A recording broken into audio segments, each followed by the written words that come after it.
going to be reading The Magician's Hat. It's by Malcolm Mitchell and illustrated by Joanne Lou Freethoff. That's probably not right. Okay. Family Fun Day at the library was filled with many exciting events. Book scavenger hunts, storytelling, reading rallies. And today, for the first time, a magician arrived with a bag of tricks and a big hat. Everyone gathered around to see the magician perform. He bent a spoon just by looking at it. He made playing cards float in front of his nose. The magician could even make a coin appear from a puppy's ear. When he waved his wand, a banana vanished. This was just the warm-up act, though. Now the magician was ready to dazzle the crowd with his favorite trick of all. The magician's magic started with a story. When I was a kid, my mom and dad brought me to this library on Family Fun Day. During the book scavenger hunt, I wandered into the reading room. There were hundreds of books. Books about dogs, books about planes, books about the sun, flowers, rain, cities, and circus dancers. Out of the hundreds of books, one special book jumped out at me. It was a book about magic. I read and read and read every single word on every single page. I discovered that the book wasn't just about magic. I learned that books are magic. Even though I was still in the library, those pages and words took me places I had always dreamed of going. This is how I knew I wanted to become a magician when I grew up. Soon after that, I got my magician's hat. The Family Fun Day crowd had grown. Kids from all over the town were eager to see more of the magician's magic. He asked them, "What do you want to be when you grow up?"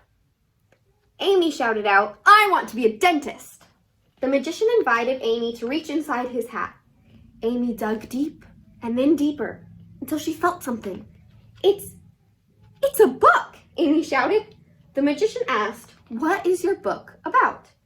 "My book's about teeth, cleaning teeth, fixing teeth, and x-rays." Right away, like magic, Amy saw herself holding dental tools, a toothbrush, and a rinsing cup. But in the library, where everyone could see, Amy was hugging her book and smiling.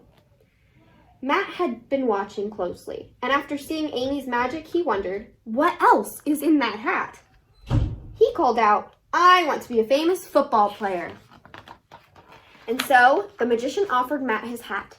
"Let's see what magic you can find inside." Matt reached in, way, way down. There was something that couldn't fit into just one hand. Matt plunged both hands into the hat and pulled. It's a book about football. It even has my name on it. All at once, like magic, Matt was on the football field.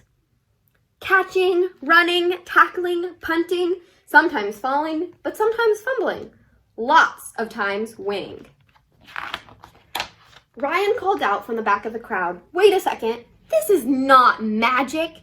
Amy and Matt's parents must have told the magician what they wanted to be when they grew up. The magician asked Ryan, "What do you want to be when you grow up?" This was Ryan's chance to prove that the magician was fake. He snickered and said, "A dog." The magician asked Ryan to reach into his magical hat. Ryan said, "I can't feel anything." Sometimes you must really reach and stretch for what you want to be. That's part of the magic. Ryan reached deeper and deeper and deeper until his fingers grabbed onto something. He clutched a beautiful book that had nothing to do with dogs. Its pages were filled with letters and paintings and photos and foldouts of stars, planets, rocket ships, and more.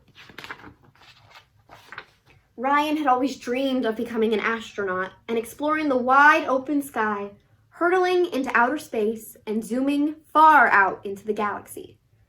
"Whoa," whispered Ryan. "How did you do that?" "I am not doing anything," the magician said. "You are." "I am?" asked Ryan.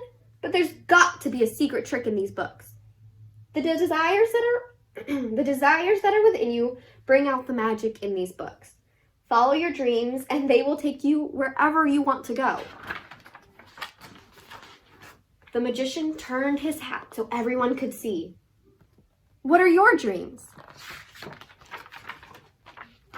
That question made all kinds of magic appear. The end. Thanks for reading.